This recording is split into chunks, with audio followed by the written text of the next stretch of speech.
welcome to Your Family Dog, a podcast dedicated to helping families love living with dogs. Here are your hosts, Julie Fudge Smith and Colleen Pelar. Welcome to Your Family Dog, a podcast about helping families love living with dogs. I'm Colleen Pelar, and I'm here today with Julie Fudge Smith, and we're going to talk about why we're thankful for dogs, because Thanksgiving is right around the corner. So, Julie, I know that you're thankful for dogs. What is one thing about dogs that makes you especially thankful? They make me laugh pretty much every day.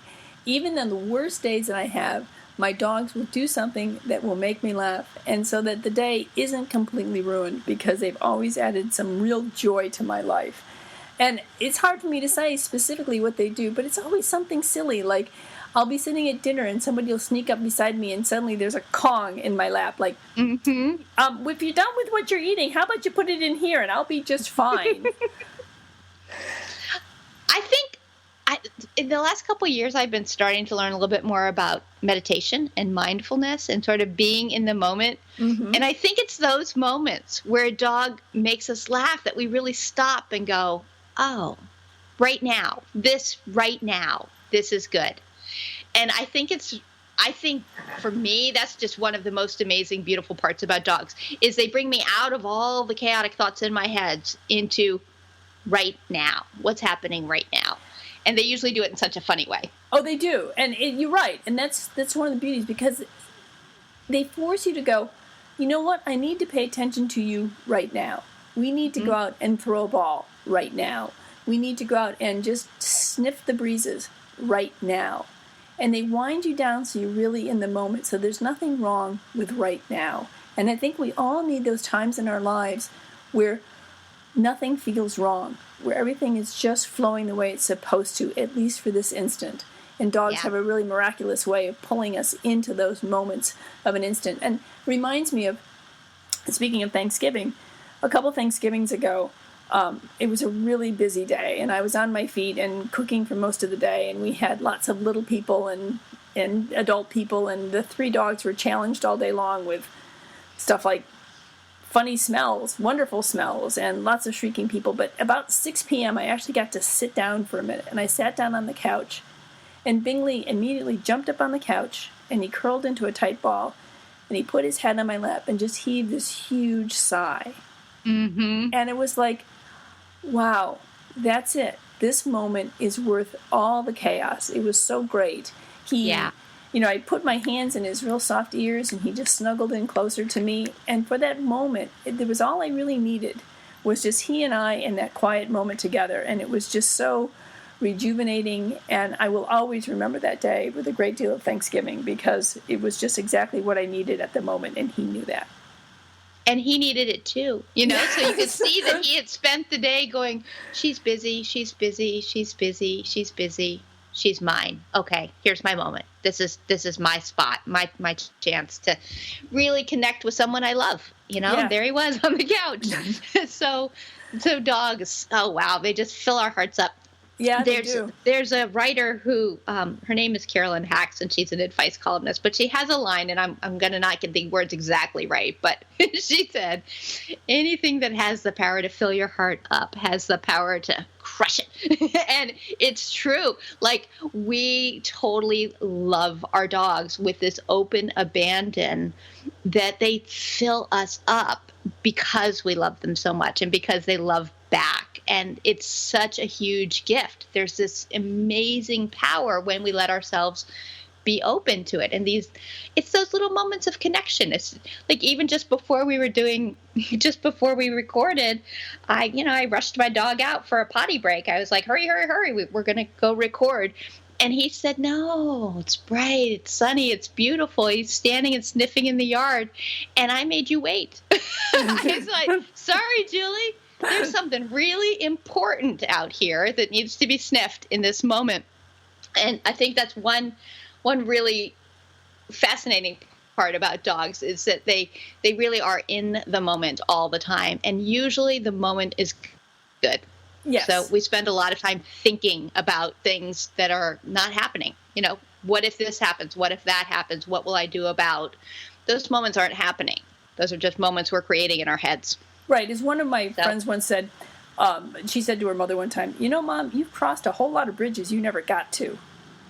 Mm-hmm. And I think that we are so forward thinking and worrying about this and worrying about that, that having a dog make that connection on this moment takes you away from that chaotic thinking of worrying and obsessing, because there's really not a whole lot to worry about when you're out for a walk. And yeah. The thing is, I also find about dogs is that their ability, and I think this is why they were the first domesticated animal, is because they have the same sort of family structure that we have, and they understand that connectedness of families, mm-hmm. and they have this ability to just sort of read people and read our emotions so well.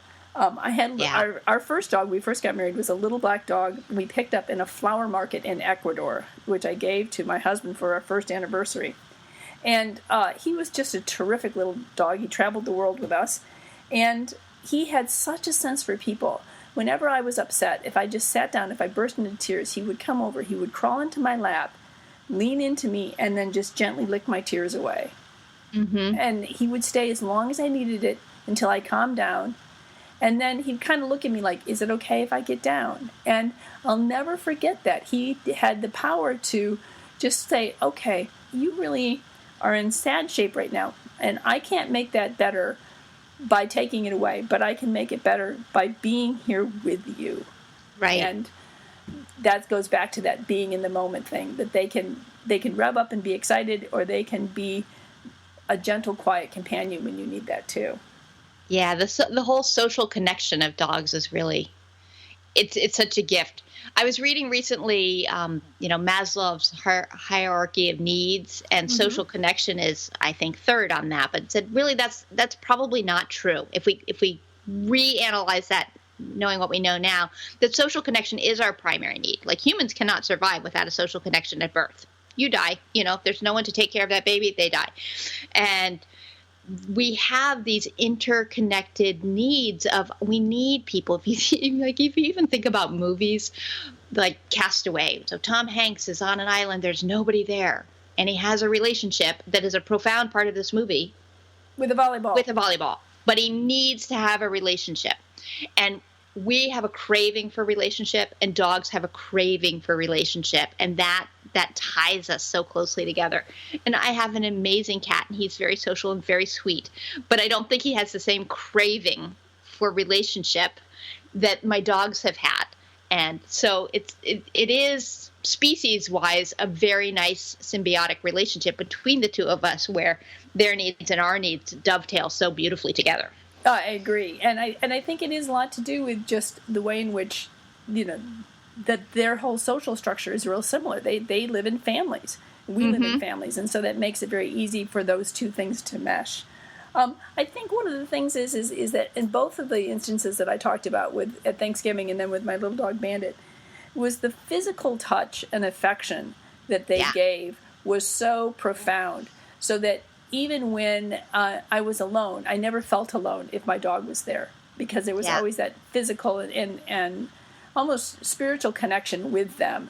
And I think that they provide physical touch and affection, especially for people who may not be able to get it otherwise. That they have few friends, or they have they find it difficult to connect to people. They can make that connection through dogs. And I think you had an experience with that. I did have an experience with that, although I do tell my sons tease me about how sort of over-the-top affectionate I can be with dogs. And I tell them, I can be just as affectionate with you if you want me to. And they're like, no, Mom, that's okay. So it does meet some of my own personal needs of wanting to touch and cuddle. Yes. And my young adult sons don't necessarily want to touch and cuddle with their mom nearly as much as they should. So that need for physical touch, I hadn't ever given that much thought until a few years ago. Went to a conference for the Association of Pet Dog Trainers in Spokane, Washington.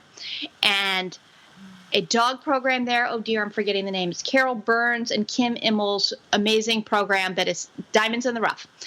They are doing a program in the local prison.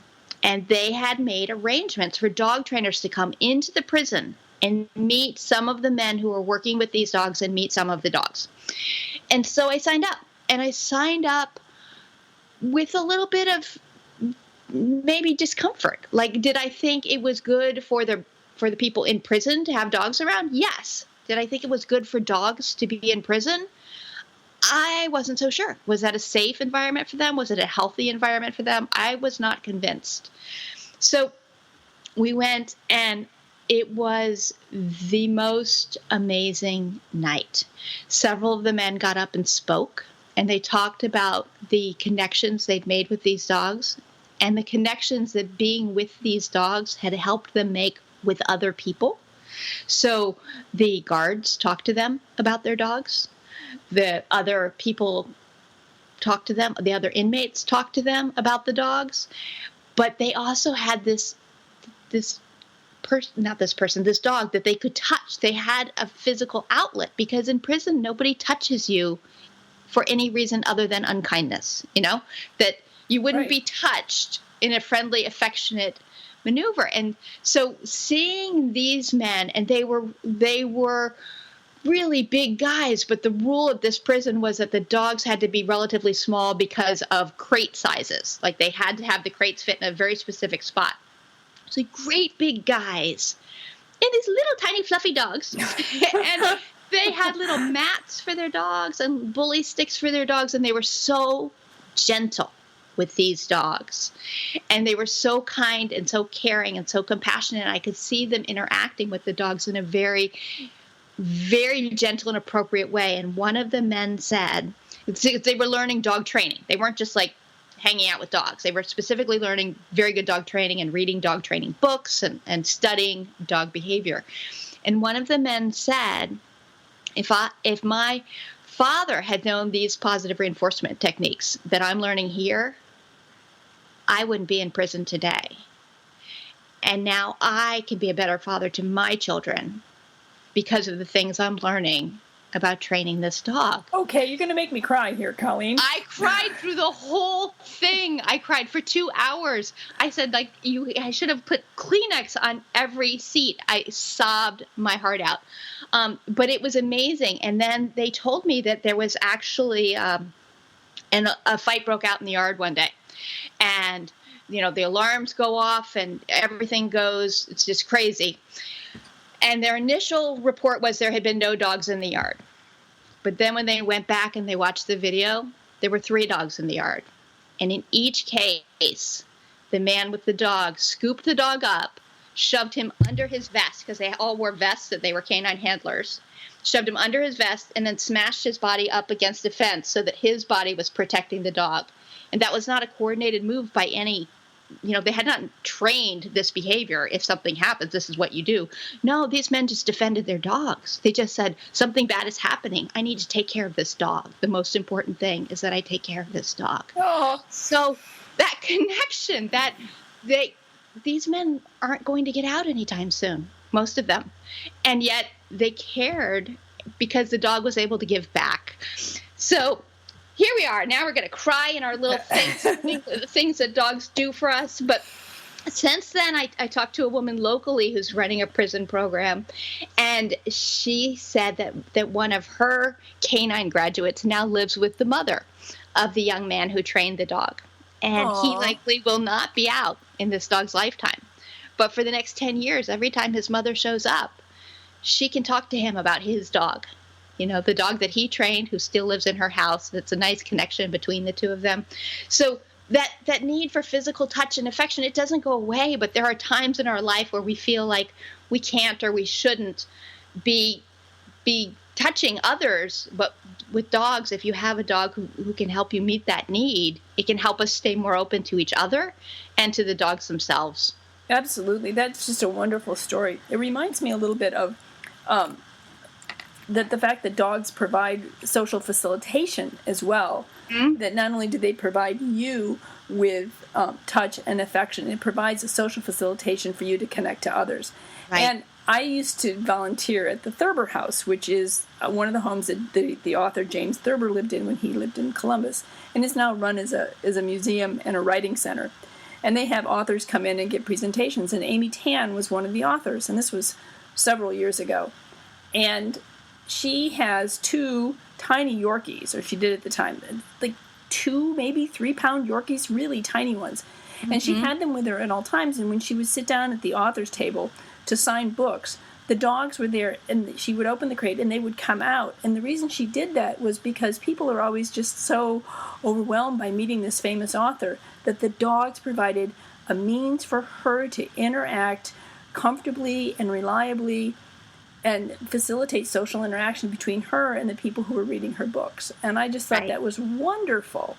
And it really did. I watched it throughout the evening, and people were just so much more relaxed with the author because they had a way to connect to her rather than just fuse about her books. And I think it made it a lot more comfortable for her, too, because in some ways I'm sure it did. It's hard to take, I don't know, I've never had this experience, but I'm going to imagine that it's hard to take constant praise all the time, that it can begin to be, at least it would be for me, I'm assuming, uncomfortable to do that. So I thought that was a great way, another way in which dogs provide social facilitation. And we see that all the time in our neighborhoods, where you'll see someone walking with a dog and you ask them what their dog's name is.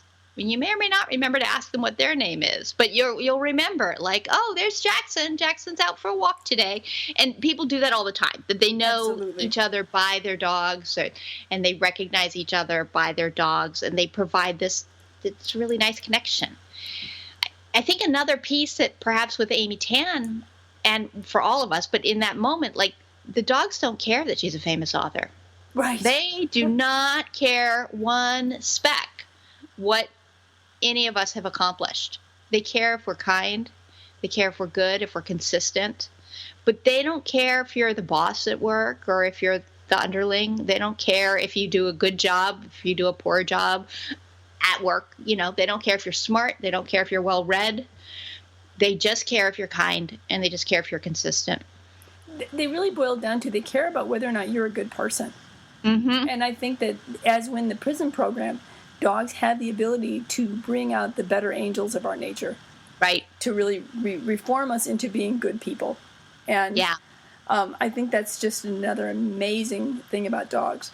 I was also thinking, too, that dogs have a loyalty that I find amazing as well. And surprising. I was thinking about my older daughter, Ellie. I mentioned earlier that my younger daughter's dog's name was Hudson. Well, she was off at college, and my older daughter and her husband were living with us for a little while, and she had her first child, Henry. And Hudson decided that he had to take care of Ellie. So for the first 2 weeks of Henry's existence, Hudson would not leave Ellie's side, and they lived on the 3rd floor of our house. And if she was on the 3rd floor, Hudson was right there by her, whether it was by the rocking chair or in their little living room or in bed, Hudson was right there. He would leave only to go to the bathroom and to get something to eat. And he would go back up, and if the door to the 3rd floor was closed, Hudson would wait until somebody opened it. And I thought about that. This is not even, quote-unquote, her dog. This is her sister's dog. But Hudson is so attuned to the family. It's like, I have to help take care of this little one who's now come into the world.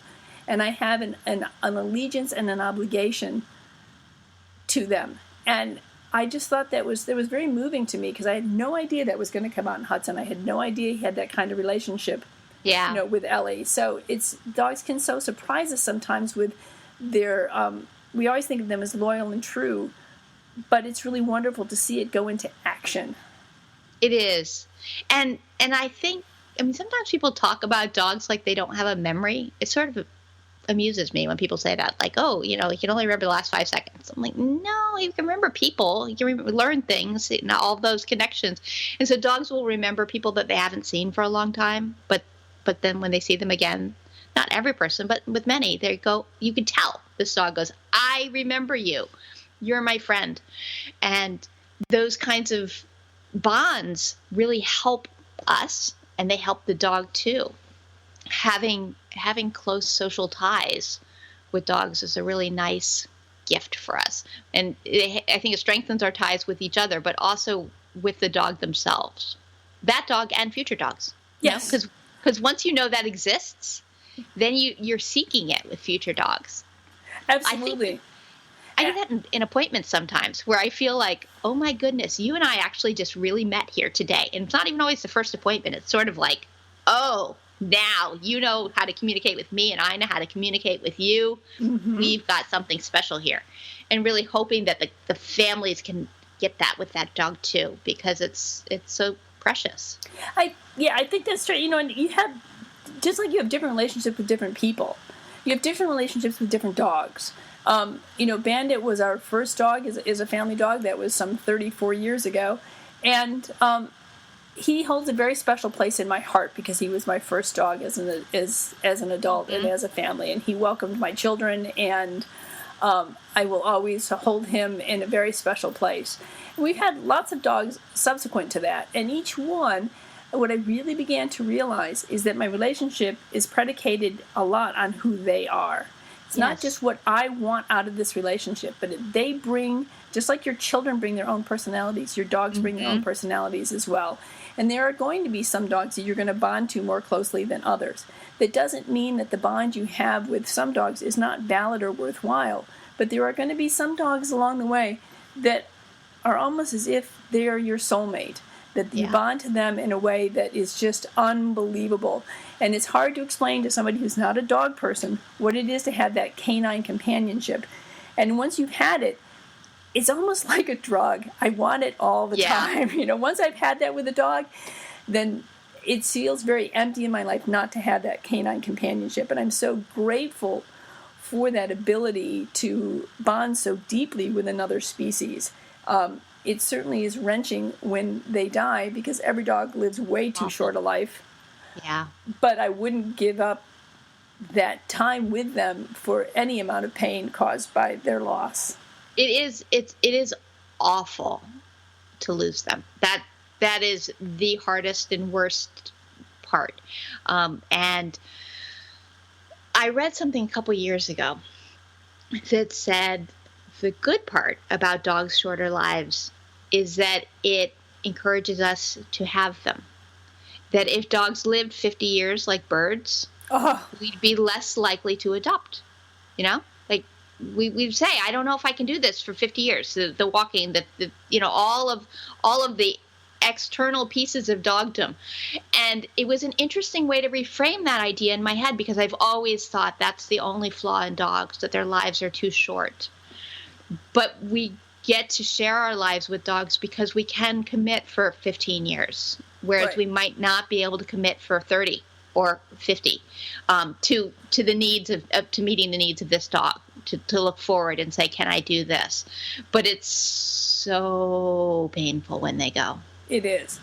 But when you're right, I hadn't thought of it in that way. The other thing is I read just a little while ago, after we lost my husband's Bernese Mountain Dog this year, read this beautiful article about a man talking about his bird dog. And he said the greatest gift that dog gave him was the next dog. Yeah. And I thought about that, and my daughter and I were talking about that just the other day. And she was saying that the reason she could love Tex so much was because she loved Hudson so much. Yeah. And, all these things build on one another. Each dog teaches you something you can carry over into the next dog. Yeah. And as much as it's painful to lose them, there's always something you take away from it that makes the next dog just as special. Somewhere I read a card once that said, I'm going to misquote it, but basically the idea was it's a better tribute to your love of a dog to say, I love this dog so deeply that I can never imagine a life without a dog again, than to say, I love this dog so deeply that I could never have a dog again.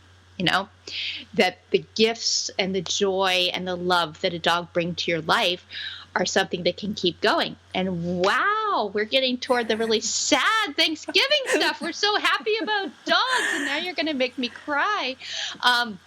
But dogs can do that because they make me feel all the feels. I feel the good stuff. And on Sunday, my dog was sick. He was not happy. He was very sick. I don't know what was going on, but he was not himself. And Sunday was a bad, bad day. So the good news is he's back to himself, because dogs will make you feel all the feels. When they're happy, you can be happy. And when they're not happy, it hurts you too. And when they're not here, there's a big, big hole. There is a big hole. And, they're truly amazing creatures. And I don't know a lot about cats. I've had horses. Birds, I'm certainly not ready for a 50-year commitment. And there's bunnies, and there's lots of other animals that share our lives, but I don't know as much about what they offer. But what I do know that most dogs, they readily give us their entire hearts. Yeah. And in exchange, they really only ask for a small corner in ours. Yes. And to me, that is probably the best deal in the planet. It is the best deal on the planet. It really is. I'm also interested in the idea that some people are just dog people. Yes. And I mean, there are lots of people who have dogs and love dogs, but I think, I'm one of 4 kids. What made me the dog nut? What made me the one who's just crazy obsessed with dogs? And what does that? And I did a private lesson years ago, but I can still remember it. It was a family with 3 kids, and the littlest one was, I don't know, like 14, 15 months old. And so she was sitting in a stroller so that the mother could know exactly where she was. Like, you toddle around. No, that's not happening. So strapped in the stroller. And every time the dog walked in the room, her face lit up. She would beam. And the other kids were great with the dog. They were a little bit bigger, preschool and kindergarten kind of age. But this little girl went crazy when her dog walked in the room. You could just see. And I thought, wow, is there a genetic thing? Is there something that makes you a dog person? And I don't know. I mean, Well, I find that interesting, too. Let me tell you a little story. My mother was, I never thought about this until recently, but my mother was very good with dogs. There was almost I had never met a dog that my mother couldn't tame, that she really had a way with dogs. And so I grew up loving dogs, but it was really Emma, my younger daughter, when she was just weeks old. She loved 2 things, it seemed to me. Anything that was green. She loved the color green, and she loved dogs. Whenever our dog walked into the room, she just lit up. And it's kind of like I came into my dogness through my daughter, and then reflecting back on my mother as well. So maybe there is some genetic component to dog loving. Mine was more latent. My mother's was apparently a parent through her life, and Emma's from pretty much birth. And then mine came out, this latent dogness of mine. And so I think there is, I don't know, probably with any behavior, as we've discussed before, there are probably 3 components to dog loving as well: genetic, environment, and learned behavior. So yeah. I'm sure that there's components of all 3 of that in why you love dogs. There are. And dogs would just think we're crazy for even talking about or discussing any of that. They're like, just throw the ball. That's right. Or the chicken. Throw me a piece of chicken. So, well, Colleen, I think that kind of wraps up our discussion on Thanksgiving and dogs. I don't think we have a question for this week. I think the only thing that I would like to say in the end is that I really hope that every one of you who's listening can look into the eyes of your dog and know that he is looking back at you with unconditional love, and all he really wants is time from you.